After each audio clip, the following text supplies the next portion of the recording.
যুবসাথী প্রকল্পের যারা টাকা এখনো এই মাসে পাননি, অর্থাৎ প্রথম কিস্তির টাকা আগে মার্চ মাসে পেয়েছেন, বাট এই এপ্রিল মাসের টাকা এখনো আপনার ব্যাংক অ্যাকাউন্টে ক্রেডিট হয়নি, বা কোনো কোনো ব্যক্তি আছেন এখনো কোনো কিস্তির টাকাই পাননি, মানে একবারও আপনি টাকা পাননি। তো সেই ক্ষেত্রে আপনার করণীয় কি, আপনাকে কি কি কাজ করতে হবে, কিভাবে টাকাটা এই মাসে পাঠানো হচ্ছে, এই বিষয়গুলো বিস্তারিত আলোচনা করব।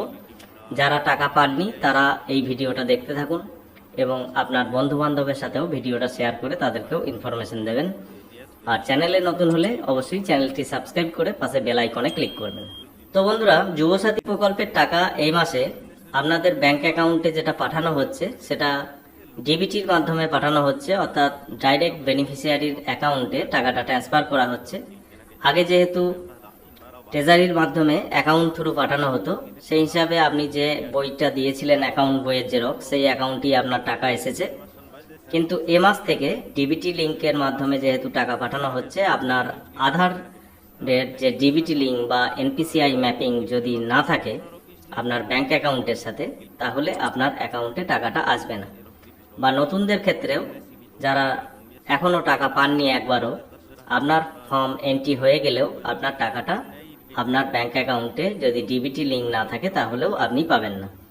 এবার প্রথম কথা হচ্ছে আপনার অ্যাকাউন্টে ডিবিটি লিঙ্ক রয়েছে কিনা কিভাবে আপনি চেক করবেন, আর যদি না থাকে তাহলে কিভাবে আপনি অনলাইনে লিঙ্ক করবেন। তার জন্য আপনি এনপিসিআই এর যে ওয়েবসাইট রয়েছে, অর্থাৎ গুগলে টাইপ করবেন এনপিসিআই লিখে সার্চ করবেন, তাহলে দেখবেন এনপিসিআই এর যে ওয়েবসাইট সেটা আপনার সামনে ওপেন হবে। এখানে ক্লিক করলে আপনি এনপিসিআই এর ওয়েবসাইট ওপেন করতে পারবেন।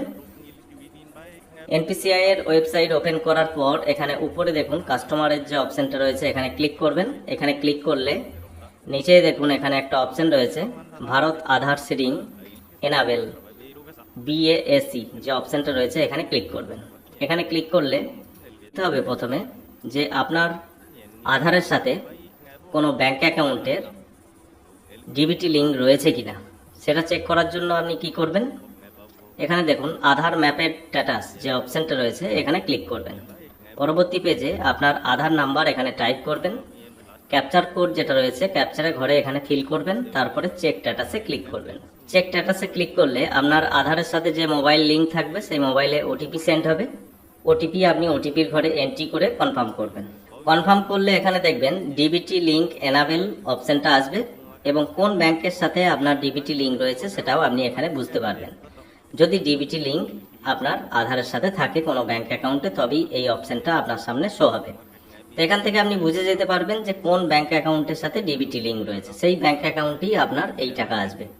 শুধু যুবসাথীর টাকা নয়, সরকারি প্রকল্পের বিভিন্ন টাকা এখন বর্তমানে এই ডিবিটির মাধ্যমেই পাঠানো হচ্ছে। সেটা স্কলারশিপ হোক বা অন্যান্য 100 দিনের কাজের হোক বা অন্যান্য যে সমস্ত সরকারি বেনিফিট পাবেন আপনি পিএম কিষাণ থেকে শুরু করে, সেগুলো আপনি এই ডিবিটি লিঙ্কের মাধ্যমেই পাবেন। যে অ্যাকাউন্টের সাথে আপনার ডিবিটি লিঙ্ক থাকবে সেই অ্যাকাউন্টে আপনার টাকাটা আসবে।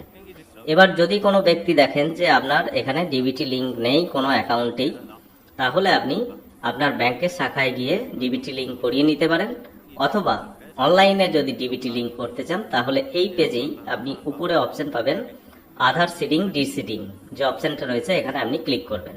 এখানে ক্লিক করলে এখানে প্রথমত আপনার আধার নাম্বার এন্ট্রি করবেন, তারপরে দুটো অপশন রয়েছে, একটা হচ্ছে সিডিং এবং ডিসিডিং। অর্থাৎ সিডিং এর ক্ষেত্রে আপনি আধারের ডিবিটি লিঙ্ক করতে চাইছেন, তার জন্য এখানে সিডিং এ ক্লিক করবেন। এবার সিডিং এ ক্লিক করলে 3টে অপশন এখানে ওপেন হয়ে যাবে। তো আপনার যদি কোনো ব্যাংকেই আপনার আধার সিডিং না থাকে, অর্থাৎ ডিবিটি লিঙ্ক না থাকে, তাহলে আপনি ফ্রেশ সিডিং এই অপশনে ক্লিক করবেন। আর যদি দেখেন যে আপনার কোনো ব্যাংক অ্যাকাউন্টে আধার লিঙ্ক রয়েছে, ধরুন আপনার স্টেট ব্যাংকে অ্যাকাউন্ট রয়েছে দুটো, একটা ব্যাংক অ্যাকাউন্টে আপনার আধার লিঙ্ক রয়েছে বা ডিবিটি লিঙ্ক রয়েছে, আপনি চাইছেন সেই ব্যাংক অ্যাকাউন্ট থেকে আপনি অন্য অ্যাকাউন্টে ডিবিটি লিঙ্ক করবেন, অর্থাৎ সেম ব্যাংকই আপনার দুটো অ্যাকাউন্ট রয়েছে, আপনি একটা অ্যাকাউন্ট থেকে আরেকটা অ্যাকাউন্টে ট্রান্সফার করতে চাইছেন ডিবিটি লিঙ্কটাকে। সেই ধরুন স্টেট ব্যাংকে আপনার ডিবিটি লিঙ্ক রয়েছে, সেই অ্যাকাউন্টটা বর্তমানে আপনার চালু নেই, বা আপনি সেই অ্যাকাউন্ট থেকে অন্য কোনো ব্যাংকে আপনি ডিবিটি লিঙ্কটা ট্রান্সফার করতে চাইছেন, অর্থাৎ এইচডিএফসি হোক বা ব্যাংক অফ বরোদায় হোক বা অন্য কোনো ব্যাংকে, সেই ক্ষেত্রে থার্ড অপশন সিলেক্ট করবেন। আর যাদের ক্ষেত্রে কোনো ব্যাংকেই আপনার ডিবিটি লিঙ্ক নেই, আপনি যখন চেক করে দেখলেন কোনো ডিবিটি লিঙ্ক নেই, তখন আপনি ফ্রেশ সিডিং এই অপশানে ক্লিক করবেন। আশা করি এই ব্যাপারটা আপনার কাছে ক্লিয়ার হয়েছে। তো এখানে আধার নাম্বার এন্ট্রি করার পর সিডিং করবেন, তারপরে ফ্রেশ সিডিং এই অপশানে ক্লিক করবেন যদি কোনো ব্যাংকেই আপনার ডিবিটি লিঙ্ক না থাকে। তারপরে কোন ব্যাংকে আপনি ডিবিটি লিঙ্ক করতে চাইছেন এটা সিলেক্ট করবেন, আপনার ব্যাংকের নামটা এখানে সিলেক্ট করবেন।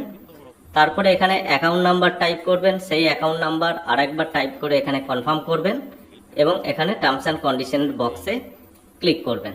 তারপরে দেখুন নিচের দিকে এখানে ক্যাপচার কোড থাকবে, ক্যাপচার কোড এখানে ফিল করবেন এবং সাবমিটে ক্লিক করবেন। তো সাবমিট করার পর এখানে দেখবেন কিছু ডিক্লারেশন আপনার সামনে শো হবে, এটা এগ্রিতে ক্লিক করে কন্টিনিউয়ে ক্লিক করবেন। এখানে এগ্রি অ্যান্ড কন্টিনিউয়ে যখনই ক্লিক করবেন আপনার আধারের সাথে যে মোবাইল নাম্বার লিঙ্ক থাকবে সেই মোবাইলে ওটিপি সেন্ড হবে, ওটিপি আপনি ওটিপির ঘরে এন্ট্রি করবেন, তারপরে কনফার্মে ক্লিক করবেন। ওটিপি এন্ট্রি করার পর কনফার্মে ক্লিক করলে আপনার আধার সিডিং এর কাজ এখানে কমপ্লিট হয়ে যাবে। তো এখানে সাকসেসফুল ভাবে সাবমিট হয়ে যাবে। তো এখানে সাকসেসফুল মেসেজ আপনার সামনে শো হয়ে যাবে এবং পরবর্তীতে আবার আপনি চাইলে আধার সিডিংটা ঠিকঠাক হলো কিনা তার জন্য আবার আপনি আধার ম্যাপের স্ট্যাটাস এখানে ক্লিক করে দেখে নিতে পারবেন। সেটা সঙ্গে সঙ্গেও হতে পারে অথবা 2-1 দিন পরেও আপনি চেক করলে রেজাল্ট এখানে পেয়ে যাবেন। তো বন্ধুরা আশা করি বুঝতে পেরেছেন যুবসাথী প্রকল্পের প্রথম কিস্তির টাকা যারা পেয়েছেন, দ্বিতীয় কিস্তির টাকা পাননি, আপনি কিভাবে অনলাইনে এনপিসিআই এর ওয়েবসাইটে চেক করবেন যে আপনার ডিবিটি লিঙ্ক রয়েছে কিনা আপনার অ্যাকাউন্টের সাথে, এবং যদি এনপিসিআই লিঙ্ক না থাকে বা ডিবিটি লিঙ্ক না থাকে তাহলে আপনি কিভাবে এখানে আপনার অ্যাকাউন্টের সাথে এনপিসিআই বা ডিবিটি লিঙ্ক করবেন। এবং পরবর্তীতে যুবসাথী প্রকল্পের অ্যাপ্লিকেশন স্ট্যাটাস এখানে চেক করা গেলে তখন সঠিক বোঝা যাবে যে যারা আবেদন করেও এখনো পর্যন্ত টাকা পাননি, কি কারণে টাকা পাচ্ছেন না, বা এই সম্বন্ধে বিস্তারিত জানতে চাইলে আপনি এখানে যে হেল্পলাইন নাম্বার রয়েছে এই হেল্পলাইন নাম্বারেও সাহায্য নিতে পারেন, বা এই যে ইমেল আইডি রয়েছে এই ইমেল আইডিতেও আপনারা সাহায্য নিতে পারেন।